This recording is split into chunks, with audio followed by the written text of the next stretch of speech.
This video is sponsored by SBO Digital Marketing.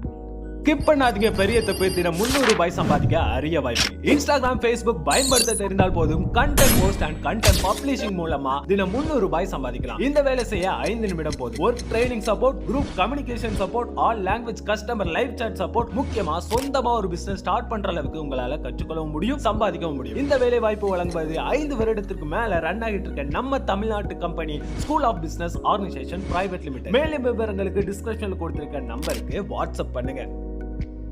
Hello, welcome to my YouTube channel. ഞാൻ ഇന്ന് വന്നിരിക്കുന്നത് ഒരു കിഡിലം മീൻകറി ആയിട്ടാണ്.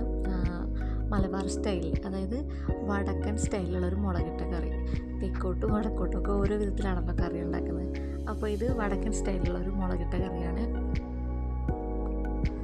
അതിനായിട്ട് നമുക്ക് വേണ്ടത് ഇച്ചിരി ഒരു 4 അല്ലി വെളുത്തുള്ളി, ചുമന്നുള്ളി ഒരു 4-5 എണ്ണം എടുത്തിട്ടുണ്ട്. പിന്നെ മുളക് പൊടി, ഒരു പച്ചമുളക് എടുത്തിട്ടുള്ള, മുളക് കൂടുതൽ ചേർക്കുന്നുണ്ട്. ഒരു മുളക്, പിന്നെ ഒരു മീഡിയം സൈസ് തക്കാളി. നമ്മൾ ആദ്യം അത് നമ്മുടെ ചീനച്ചട്ടിയിലിട്ടൊന്ന് മിക്സാക്കി എന്നിട്ടാണ് അടുപ്പിൽ വയ്ക്കുന്നത്. ചിലർ വന്നിട്ട് നെയ്ക്കകത്ത് ഇങ്ങനെ വഴറ്റിയൊക്കെയല്ലേ ഉണ്ടാക്കുന്നത്. പക്ഷെ നമ്മുടെ വടക്കൻ സ്റ്റൈൽ ഇങ്ങനെയാണ്. ആദ്യം എല്ലാം കൂടെ മിക്സ് ചെയ്യും. പിന്നെ അതിലേക്ക് 1/4 ടീസ്പൂൺ മല്ലിപ്പൊടി ചേർക്കുന്നുണ്ട് കേട്ടോ. ഇതൊക്കെ കൂടെ മിക്സ് ചെയ്ത് നമ്മൾ പുളി കുതിർത്ത് വെച്ചിട്ടുണ്ട്. ഒരു എന്താ പറയുക, ആ കറിക്ക് ആവശ്യത്തിനുള്ള ഒരു പുളി, അത്രേ ഞാൻ പറയുന്നുള്ളൂ. എന്നുവെച്ചാൽ നമ്മൾ തക്കാളിയും ചേർക്കുന്നുണ്ട് ഇതിൽ. അപ്പോൾ ആ പുളി ഒരുപാട് വേണ്ട നമുക്ക്.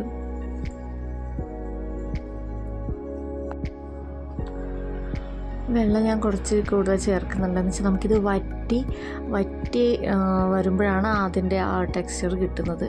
നന്നായിട്ട് വെന്ത് കുറുകി വരണം ഇത്. പിന്നെ അതിനകത്തേക്ക് ആവശ്യത്തിന് ഉപ്പ് ചേർത്ത് കൊടുക്കുക. ഇനി ഇത് നമ്മൾ നേരെ ഡയറക്റ്റായിട്ട് അടുപ്പിലോട്ട് വയ്ക്കുകയാണ് ചെയ്യുന്നത്. ഒന്ന് ആ സൈഡിൽ നിന്നൊക്കെ ഒന്ന് തിളച്ച് തുടങ്ങുമ്പോഴാണ് നമ്മൾ മീൻ ഇതിനകത്തേക്ക് ഇട്ട് കൊടുക്കുന്നത്. ഒന്ന് ചെറുതായിട്ട് തിളച്ച് തുടങ്ങിയിട്ടുണ്ട്. ഇപ്പം നമുക്ക് എടുത്ത് വെച്ചിരിക്കുന്ന മീൻ കഷ്ണം അതിനകത്ത് ഇട്ട് കൊടുക്കാം.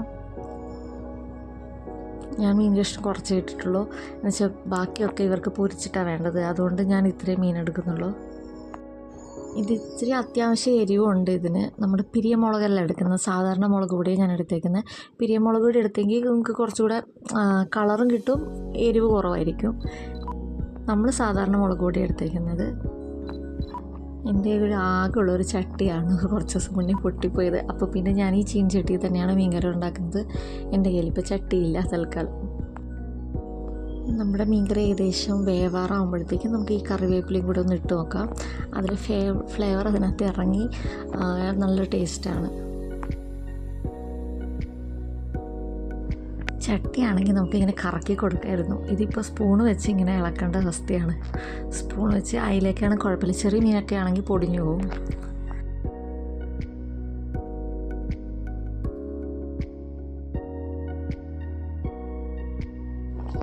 അപ്പം നമ്മുടെ മീൻകറി ഇവിടെ നല്ല തിളച്ച് കുറുകി പരുവായിട്ടുണ്ട്.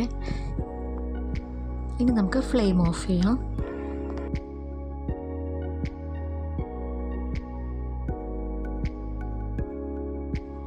അങ്ങനെ നമ്മുടെ മീൻകറി ഞാനൊരു സെർവിങ് ബൗളിലോട്ട് മാറ്റിയിട്ടുണ്ട്.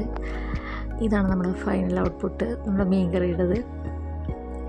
ഇത് കണ്ടു കഴിഞ്ഞാൽ തന്നെ നമുക്ക് ചോറെടുത്ത് കഴിച്ചു വന്നതും അത്രയും ടേസ്റ്റുമാണ്. അപ്പോൾ വീഡിയോ ഇഷ്ടമെങ്കിൽ എല്ലാവരും ലൈക്ക് ചെയ്യുക.